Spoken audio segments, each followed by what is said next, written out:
271 triliun itu udah bisa bikin ibu kota baru deh. KPK, tolong ya. Kalau tiba-tiba gue dengar ini tersangka-tersangkanya dianggap tidak bersalah atau dihukum 1-2 tahun, gue ngamuk ya. Kita ngamuk ya warga Indonesia. Itu 271 triliun buat orang-orang miskin, kalau dibagiin, itu orang miskinnya bisa beli rumah masing-masing loh. Atau kalau dikembangkan ke infrastruktur Indonesia, udah maju Indonesia. Ih, gue gerem. Gila. Gua rasa kalian udah pada tahu berita ini. Para Crazy Rich ketangkep gara-gara korupsi senilai 271 triliun. Kira-kira kalian pada tahu nggak kalau seandainya uang 271 triliun itu kalau di breakdown bisa buat apa aja? Dari perhitungan gue nih ya, 271 triliun. Andaikan ada orang yang nabung 1 miliar aja sehari, dia butuh waktu sekitar 742 tahun untuk dapat 271 triliun itu. Dan gue ambil kutipan dari Pak Mahfud MD nih ya. Andaikan mafia-mafia tambang itu tuh bisa dibasmi semua, rakyat Indonesia bisa dapat 30 juta per bulan. Itu dikasih ya, bukan dipinjemin. Uang itu juga bisa naikin gaji honorer guru nih ya, dari 3,6 juta jadi 5 juta per bulan. Dan uang senilai 271 triliun itu bisa dipakai untuk bansos sebanyak 1 M kepala keluarga kalau seandainya harga bansosnya itu 200 ribuan. Dan karena nih kita lagi puasa kan pada bukber ya, itu lo tahu bisa buat beli 130 miliar bakwan buat bukber. Gila ya. Makanya korupsi itu nggak jauh-jauh dari gaya hidup. Biasanya kaum hawa nih yang suka terinspirasi dari kisah-kisah orang lain di medsos atau dari kisah dongeng, dari kisah sinetron. Punya laki-laki idaman yang kaya, tajir melintir, ganteng, muda, sukses. Udah kayak Cinderella aja ya. Padahal Cinderella itu cuma ada di dongeng guys. Karena di kehidupan nyata, anak muda itu jarang banget ada yang kaya raya. Kecuali memang dia keturunan ya, atau dapat warisan. Jadi stoplah bermimpi untuk menjadi Cinderella di dunia nyata ya kaum hawa. Lu lihat lelaki, biasakan untuk tidak melihat dari kekayaannya terlebih dahulu. Coba lo lihat dari karakternya dulu, perilakunya, dan kebiasaan-kebiasaannya. Itulah kekayaan pria yang sebenarnya.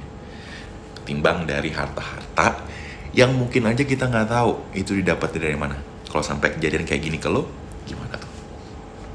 Salam logika. Guys, gue bener-bener speechless nih. Crazy Rich ini benar-benar crazy dalam arti yang sebenarnya. Bayangkan saja, timah dikorupsi bisa mencapai 271 triliun. Artinya apa? Itu 2 kali lipat anggaran kesehatan Republik Indonesia loh. Bayangkan guys, kalau uang tersebut bisa untuk membebaskan rakyat Indonesia dari membayar BPJS. Makmur banget bangsa Indonesia nantinya. Kalau ada yang masih mengidolakan Crazy Rich seperti itu, Anda berarti benar-benar crazy walaupun Anda tidak rich. Oke?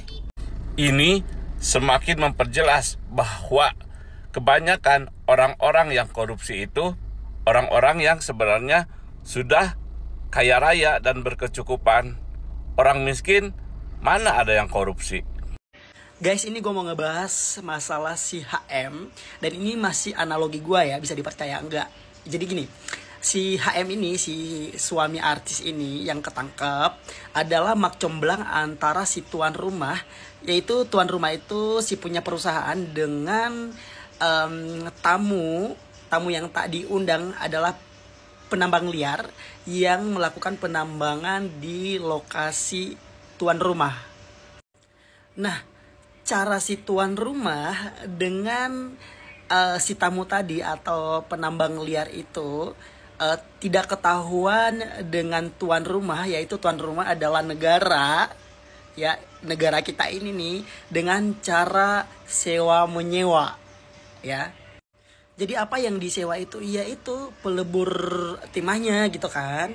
Nah, udah disewain, kemudian si tuan rumah ini menyewakanlah nih alat-alat pelebur timah tadi kepada tamu atau penambang liar ya.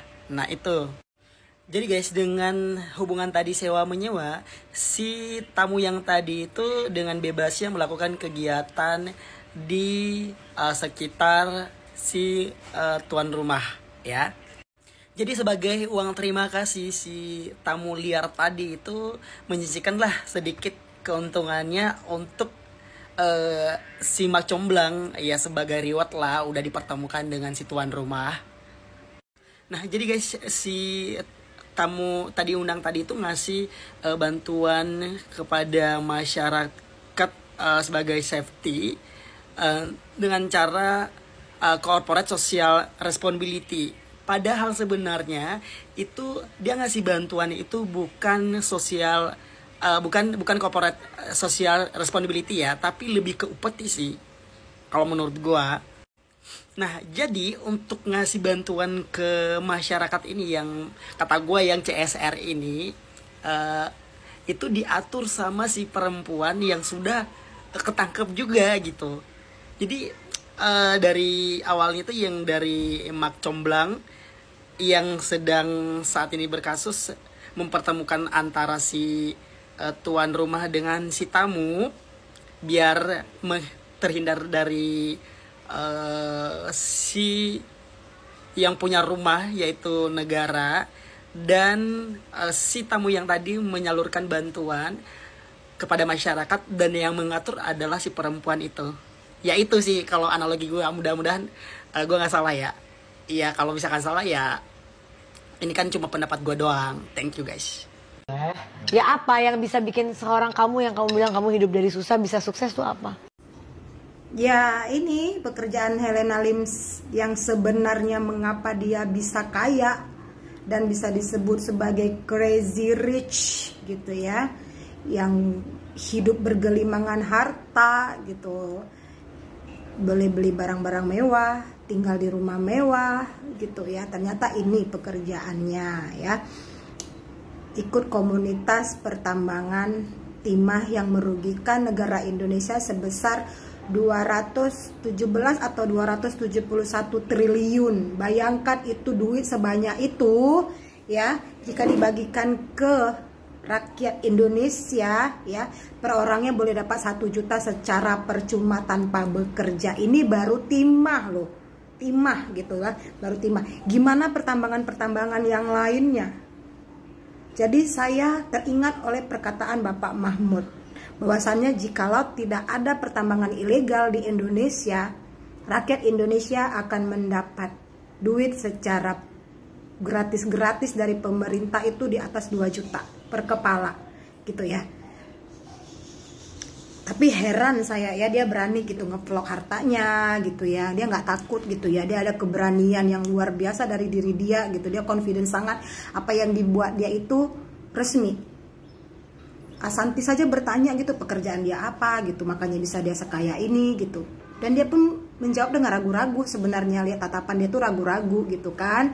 Nah hasilnya ketangkapnya di tahun 2024 gitu. Nah bravo buat pemerintah Indonesia yang telah menangkap kasus pertambangan ilegal yang dilakukan oleh oknum ini gitu ya. Kami ucapkan selamat kepada pemerintah, semoga mengadili seadil-adilnya demi Indonesia Raya tercinta begitu. Dan kami berharap kasus-kasus seperti ini yang korupsi ini, undang-undang untuk memiskinkan koruptor dipercepat. Karena apa? Imbasnya kepada kami rakyat Indonesia seluruhnya. Karena apa? Uang negara makin menipis karena uang itu masuk ke kantong pribadi. Sementara anggaran-anggaran yang dikeluarkan oleh negara itu banyak ya, subsidi-subsidi itu banyak, seharusnya boleh mensubsidi, tetapi karena uang negara tak ada, dimakan oleh oknum-oknum pribadi, ya mau nggak mau negara menarik subsidi gitu ya. Nah inilah dia imbasnya daripada oknum-oknum yang nakal, yang ingin mengkayakan diri sendiri gitu ya. Kamu boleh hidup bermewah-mewah ya, ketawa ketiwi kesana kesini ya, demi kepuasan hawa nafsu, tapi itu uang negara yang kamu pakai coy ya, uang negara. dan yang kena imbasnya itu adalah rakyat Indonesia, coy, yang nggak tahu apa-apa gitu ya. Bravo buat pemerintah Indonesia, semoga kasus ini diadili seadil-adilnya, dan jika boleh permintaan kami rakyat Indonesia, miskinkan koruptor. Terima kasih.